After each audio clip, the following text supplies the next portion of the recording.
Hey, it is happening again! What's up? It's the Culture Detective here, investigating your favorite movies.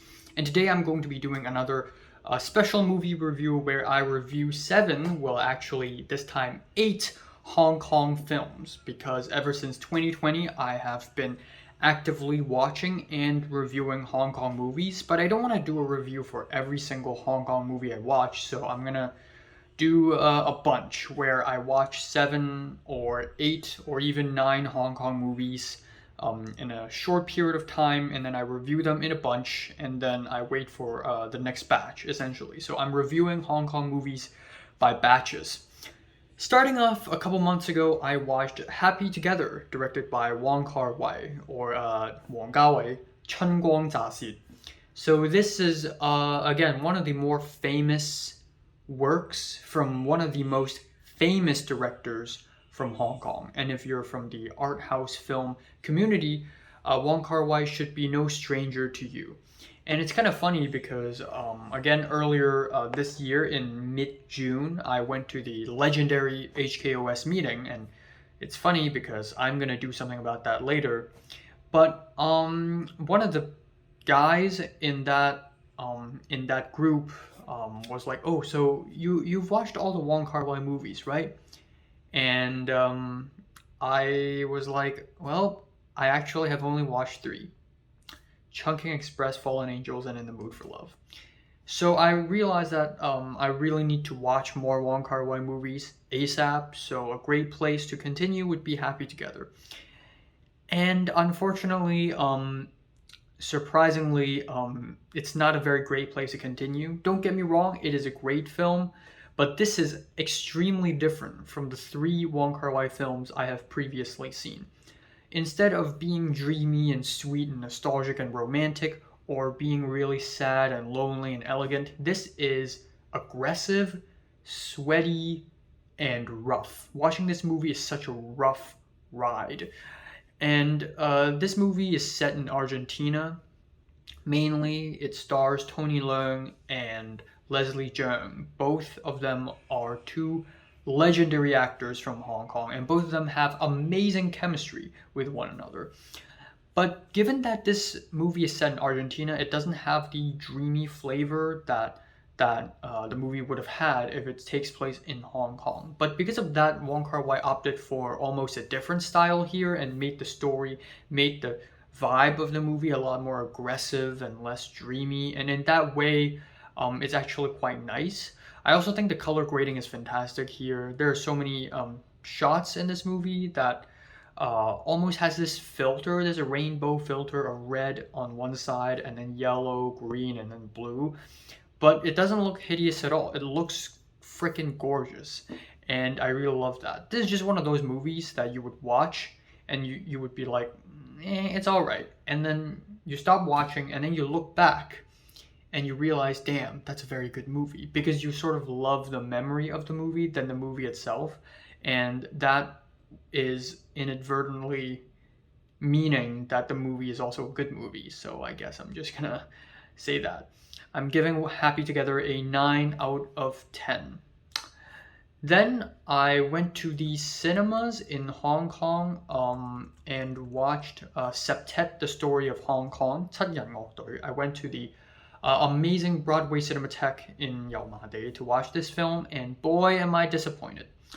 Because essentially what happens in this movie is that it is a short film anthology film.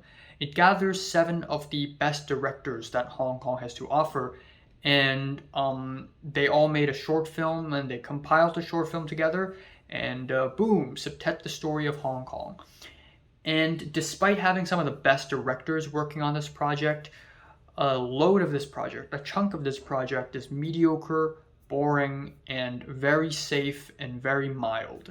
It's not anything all that interesting. A lot of these short films here feel like student projects. And sometimes the short films are even cringe, like the third short film here by Patrick Tam is a really awkward boy and girl in a bedroom type situation, except the whole short film is derailed into something completely different in an extremely confusing way. Or in the last short film where We have the short film directed by Choi Huk, who is a legendary director in Hong Kong, a martial arts movies go-to guy. And unfortunately, his short film is like an SNL skit. It doesn't feel like anything at all, and it just ends off the movie in a very sour and awkward way.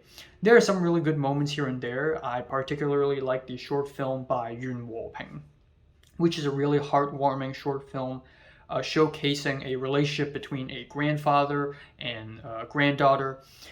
But overall, it's disappointing. It really is. Yeah, 4 out of 10. All right, the third movie in this batch is also a movie I went to the cinemas to watch. The final time I watched a movie in the cinemas in Hong Kong when I was back, and that is Detective versus Sleuths, or 神探大戰, directed by Wai Ka-Fai. And I also did an individual review for this movie, so check it out. But yeah, this is not a sequel to Mad Detective, apparently. And it is a standalone movie, and it's not great either. It's too fast-paced, too freaking messy, too many characters with different motives. This movie shouldn't be an hour and a half long. It shouldn't be 2 hours long. It shouldn't even be 3 hours long. It has so many characters, it might as well be a limited TV series. It's just too much. It's just too dense. It's too fast-paced. I cannot keep up. The plot is so messy. When I watched the movie, I thought it was a sequel, so I was like, oh, I don't really understand what's going on, but of course, because it's a sequel and I didn't really watch the original. But no, it's a standalone movie, and I shouldn't be confused, and so shouldn't you. But that being said, though, Sean Lau Ching-wen, he is amazing throughout the whole movie. He provides a very high energy consistently, and I also think the cinematography is pretty good. Obviously, it is done by Lau Siu-kang. So overall, not that bad, but I wouldn't say it's great either. 6 out of 10. Alright, next up I watched Wheels on Meals, or 快餐車, directed by Sammo Hung, Hong Gumbo. And if you don't know who Sammo Hung is, I don't know what the fuck you're doing. Because if you know Jackie Chan, you should know Sammo Hung. Sammo Hung is a legendary action star, action director, stuntman, choreographer, and he rivals Jackie Chan, if not being even better than Jackie Chan. But essentially, Wheels on Meals came out in 1985, and it is an action comedy movie set in Barcelona, Spain. And I unfortunately was a bit disappointed during the first 2 acts, and I think that's partially because fighting in Barcelona, Spain just doesn't have the same vibe as fighting in Hong Kong. You know, the buildings, the streets in Hong Kong, it's just a perfect place for fighting. Whereas in Barcelona, Spain, the 3 main characters of this movie are mainly fighting in plazas in the middle of nowhere, beside some fountain. Like, what else? Where else can you fight at? You know, it's such a boring place to fight. And then another issue I have with the movie is the Cantonese dub. So the entire movie is dubbed in Cantonese. Even the Cantonese speaking actors have dub over their own Cantonese. And the people who speak Spanish in this movie have Cantonese dubbed over their Spanish, which is really weird and unnatural, almost takes me out of the film itself. That being said, though, I think the last act is fantastic. The castle fight is just iconic moment after iconic moment. I think the chemistry between the 3 main characters, Jackie Chan, Sammo Hung, and Yuen Biao, are all amazing. And I like that all 3 of them have different fighting styles. And it's really entertaining to see 3 of them getting out of sticky situations. I also really like the choreography. It's amazing, as expected. Hong Kong in the 80s have produced some of the best action movies the world has to see. And I like how clean cut the directing style is. So, light 8. Then afterwards, I watched Mr. Vampire, or 僵屍先生, directed by Kar-Wai. And this is a horror comedy movie released in 1984. It is also a classic in Hong Kong. And it is less of a horror, more of a comedy. So it's called Mr. Vampire. I just realized this. It's called Mr. Vampire? But this movie isn't about vampires. It's about zombies. Okay, yeah. I just realized that. I just realized that this movie is called Mr. Vampire for some reason, even though it should have been Mr. Zombie. But yeah, story is just eh. It's just this fun commercial mainstream type of movie with a very goofy premise, goofy plot. There's a zombie outbreak, but it's funny. Zombie outbreak, but funny. There are some storylines here, like a whole female demon storyline that has nothing to do with the main plot at all, so it just feels kind of like random. Some jokes are pretty funny, some are a bit cringe, but overall, if there's one thing I can say is that it has amazing visual effects and amazing sound effects. Some of the sound effects that this film has just blow my mind. That they came up with this in the 80s. It's so creative, it's so fun, and it's just really good. But yeah, I'll say that this is still overall a fun movie, and I can totally see why it's become a classic in Hong Kong cinema. I'm giving this an 8 out of 10. Next up, I watched another horror film. I came back to LA and I watched another horror film from Hong Kong, and that is 中鬼, or Seeding of a Ghost, released in 1981 or 1982, I believe, directed by Yuan Kun. So yeah, unfortunately, this is another really underwhelming horror film from Hong Kong. I feel like Hong Kong just doesn't have that many good horror films, because a lot of the horror films in Hong Kong are either horror comedies, which are basically comedies and less horror, or they're just bad. They're just trite, cliche, and bad, or at least kind of boring. And that's what I can say for Seeding of a Ghost. It's not boring, but the story is really basic. A guy's wife gets raped and killed. And so the guy used sorcery and magic to kill all the people who has killed his wife. Sort of a revenge tale. And it doesn't really feel like horror. It's just more of a revenge tale with some supernatural elements. There's also brown face in this movie, which is kind of problematic.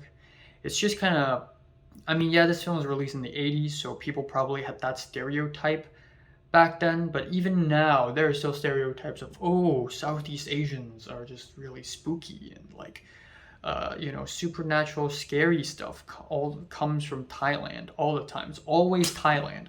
There's just something about Hong Kongers and the Chinese perception of Thailand and how scary Thailand is.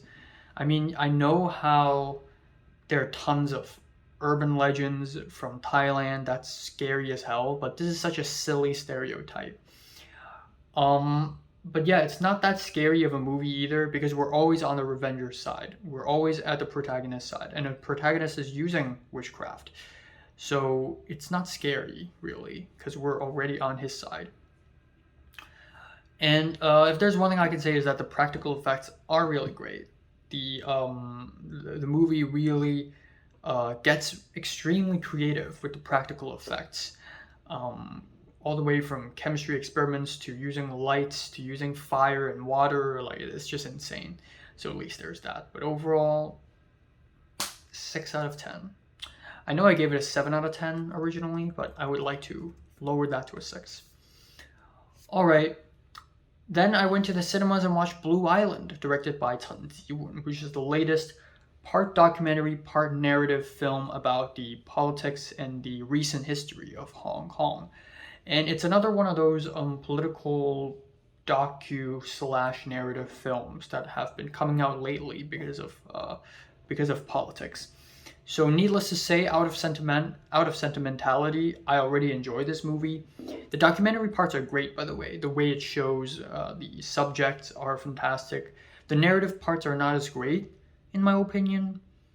But overall, I'd say it's an 8 out of 10. Yeah. Finally, I watched Naked Killer, or Tek Lo Go Yang, directed by Fok Yiu Leung, which is also a bit of a classic movie in Hong Kong. But it's classic for the wrong reasons. This movie is written by Wong Zheng, who, if you don't know, is a very famous screenwriter in Hong Kong who's well known for writing Category 3 erotic movies with lowbrow comedy. And this is also another one of those 80s classics. Like, people Actually, this came out in the 90s, right? 1991, I believe. But it's just one of those movies people look back in time and was like, man, the 90s, the 80s, it was something else back then. But anyways, Naked Killer is basically the culmination of eroticas, gun fu films, and police comedy that's really prevalent in Hong Kong during the 80s, and it all smashed together into one goofy, silly movie about hot girls being assassins and the police trying to catch them. And surprisingly, this movie has some really beautifully designed sets here and there for some reason. But I'll say that overall it's a really silly, goofy movie. It's not really all that great. It's fun though. It's a fun movie, but that's pretty much the extent of it. Kind of feeling a 7 out of 10 for this one. So yeah, overall these are the 8 movies I watched, and I'll be watching another one tonight because cinephile never stops. Yeah, these are my thoughts on these 8 movies. Have you watched any of them? Comment below, let me know, and subscribe if you want more. And thanks for watching.